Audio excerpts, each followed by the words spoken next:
Selamat datang di channel Yunus Sobrun Official. Sahabat sekalian, dalam video kali ini saya akan membagikan tips dan trik bagaimana penginputan Indeks Desa Membangun atau IDM tahun 2020.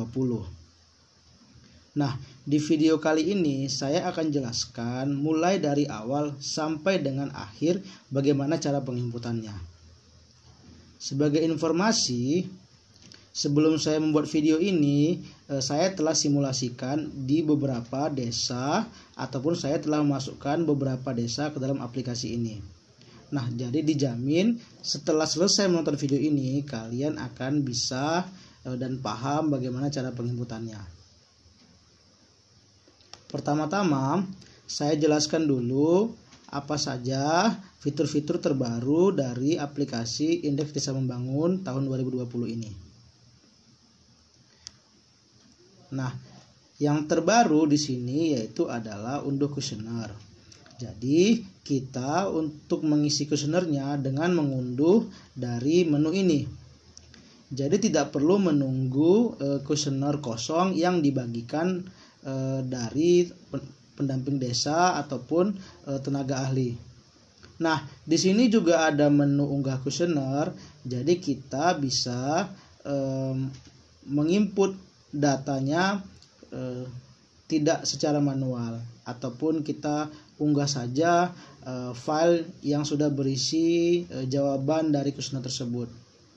Ada simpan draft untuk mensimpan hasil pekerjaan kita dan tentunya adalah submit untuk diverifikasi. Tetapi di sini juga ada form inputan manual. Nah, jadi kita tetap bisa menginputnya secara manual. Jika ada jawaban yang belum terisi, hasil dari unggah file, kita juga bisa menginputnya secara manual di sini. Nah, yang terbaru juga ada menu detail. Ketika kita klik di sini akan ditampilkan progres inputan kita. Mungkin ada yang bertanya-tanya ya, kenapa sudah terisi? Karena untuk IDM 2020, Kementerian sedikit membantu kita dalam penginputannya. Jadi, jawaban untuk IDM tahun 2019 sebagian sudah dimasukkan kemari. Nah, ada juga pertanyaan untuk seperti anggaran 2020 juga sudah dimasukkan kemari.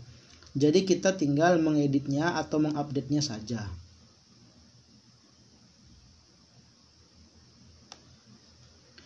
Kawan-kawan juga bisa ketika untuk mengisinya bisa juga langsung di sini atau juga mengunduh kuesionernya. Jadi ada dua cara. Kalau jaringan internet bagus di desa, bisa langsung saja menginputnya di sini. Jadi tidak bolak-balik. Ataupun bisa dengan mengunduh kuesionernya dulu, baru kemudian diisi ke desa. Oke, kita mulai dari awal ya.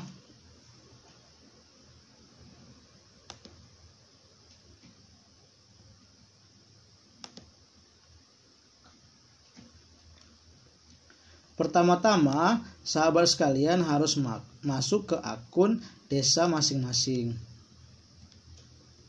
Untuk username-nya dan password-nya itu masih sama seperti tahun lalu. Jadi bisa ditanyakan saja dengan tenaga ahli yang menangani di kabupaten kalian masing-masing. Kemudian kita pilih kuesioner.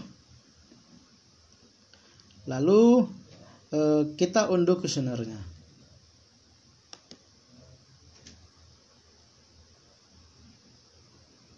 Setelah diunduh, tampilannya adalah seperti ini. Nah, bisa dilihat ya. Saya jelaskan beberapa tips dan trik bagaimana cara mengisinya. Karena di sini tidak sembarang diisi. Jadi kalau kita asal saja mengisinya, ada beberapa terjadi kekeliruan. Nah, jadi kita di sini semua jawabannya harus kita isi dengan penuh. Jadi tidak boleh ada satupun jawaban yang kosong. Nah, jadi kalau misalkan tidak ada jawabannya, jika dia pertanyaannya jawabannya diminta adalah angka, kita jawab dengan 0. Tapi jika pertanyaannya meminta jawaban tulisan atau teks, kita isinya dengan tanda penghubung. Nah, saya berikan beberapa kondisi yang terjadi agar kalian memahaminya dan tidak bingung ketika menginputnya.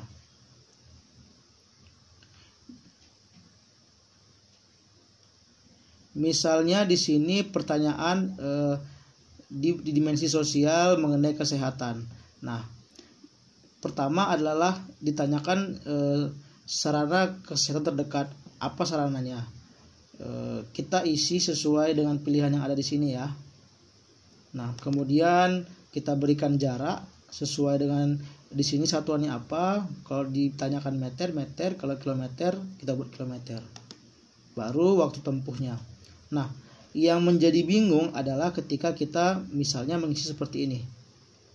Rumah sakit bersalin. Nah, di desa tentunya rata-rata tidak punya rumah sakit bersalin yang ada di desa. Jadi kita pilih jawabannya 0. Nah, tetapi jarak ke rumah sakit bersalin terdekat di sini harus terisi, tidak boleh dikosongkan. Jika dikosongkan, ketika ini kalian unggah, maka sistem menganggap bahwasanya jawaban itu belum diisi. Jadi kita mesti mengisinya. Nah, jadi kita di sini harus mengisi jarak ke rumah bersalin terdekat. Nah, biasanya kan itu ada di pusat-pusat kecamatan yang ramai ataupun di pusat kabupaten. Jadi kita harus mengisinya berapa jarak dari desa ke rumah sakit bersalin yang terdekat. Bisa di kabupaten ataupun di kecamatan yang cukup besar. Misalnya saya isi 300 meter, 5.000 meter. Oke, baru jaraknya misalnya 40 menit. Seperti itu. Jadi tidak boleh ada jawaban yang kosong. Nah, yang lain juga seperti itu bisa diperhatikan nanti ya satu persatu. Tidak boleh ada jawaban yang kosong. Cukup memudahkan ya. Jadi ketika kita masukkan ke form Excel, kita tinggal unggah, tidak input manual lagi. Misalnya di sini lagi ya, jumlah penyandang kebutuhan khusus karena tidak ada, bisa diisi saja dengan angka 0.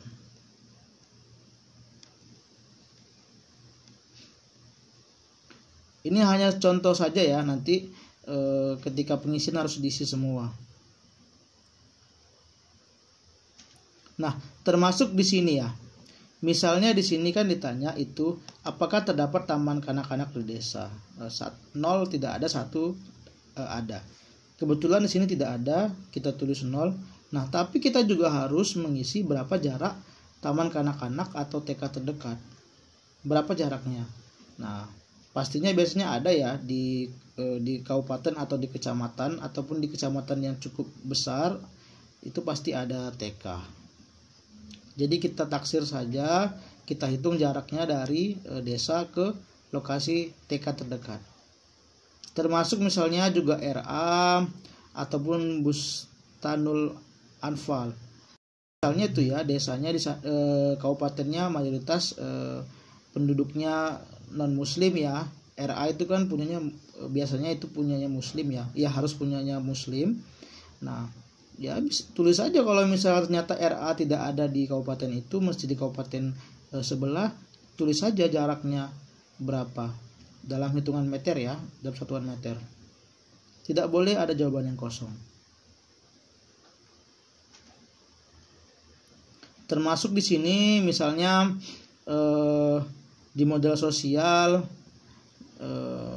misalnya di sini ini yang masih agak sedikit bingung. Misalnya ketersediaan ruang publik terbuka bagi warga tanpa perlu membayar, apakah ada atau tidak ada. Nah, di sini masih membingungkan sebenarnya. Jika jawabannya itu tidak ada, nah ditanyakan kembali yaitu kondisi ruang publik di desa, apakah baik terawat, kurang terawat atau tidak terawat. Nah, di sini masih membingungkan sebenarnya, tapi hal ini telah saya sampaikan ke ke kementerian melalui tenaga ahli yang menanganin IDM di provinsi saya. Untuk sementara bisa dikosongkan atau diisi saja bagaimana kondisi ruang publik yang ada terdekat walaupun tidak di desa. Termasuk ini ya, Karang Taruna misalnya ada atau tidak. Kalau ada tulis 1, baru berapa frekuensinya harus diisi.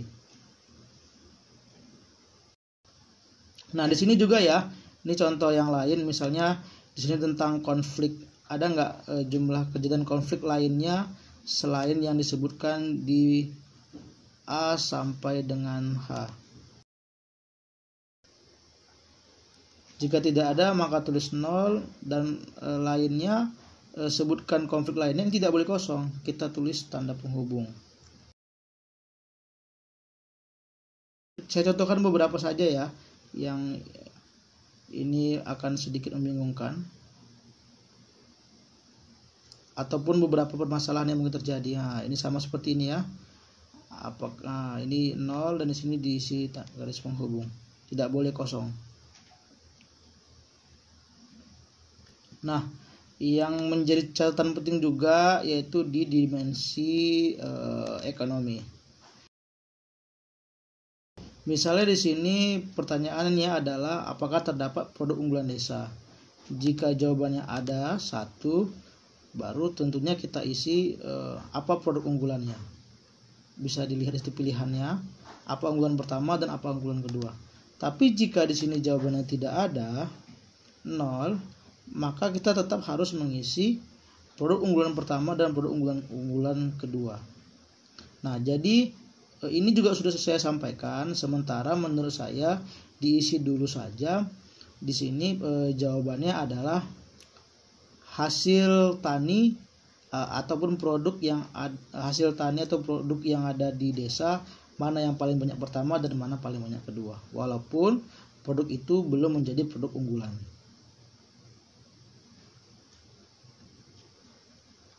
Nah, di sini juga ya masih bingung tentang teknologi tepat guna.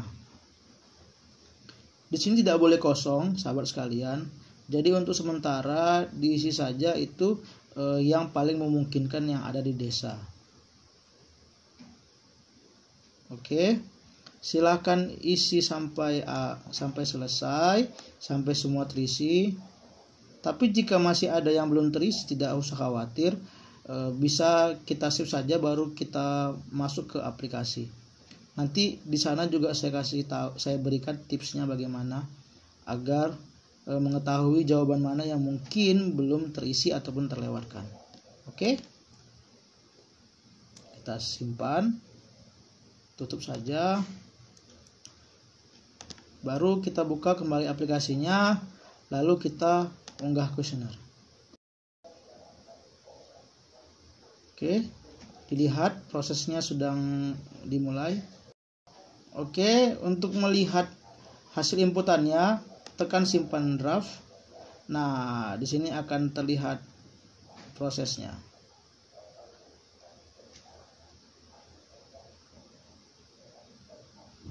Tunggu sebentar, nanti progresnya di sini akan berubah.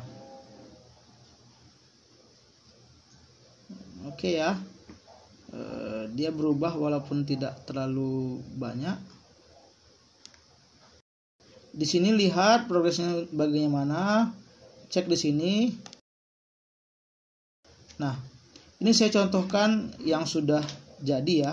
Ini yang sudah terisi semua. Di sini sudah terlihat progresnya sudah 100%. Bisa dilihat semua sudah hijau. Nah, kalau sudah selesai semua, sudah 100%, maka di sini akan muncul menu baru, yaitu unduh berita acara. Nah, jadi berita acaranya bisa kita ambil dari sini. Nah, ini ya. Oke.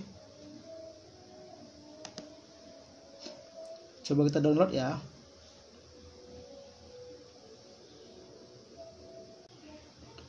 Kemudian kita submit verifikasi jika berita acara sudah selesai, karena berita acaranya harus diunggah sebelum bisa diverifikasi oleh akun kecamatan. Nah, bisa dilihat di sini.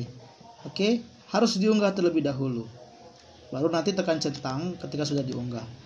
Untuk format file berita acaranya yang diterima adalah format PDF, JPEG ataupun PNG ya, hanya 3 ini saja. Oke. Itu saja yang bisa saya bagikan tipsnya. Selamat mencoba, jangan lupa bagikan video ini ya, supaya sahabat-sahabat desa sekalian yang sedang kebingungan dalam penginputan IDM ini bisa lebih memahami. Terima kasih.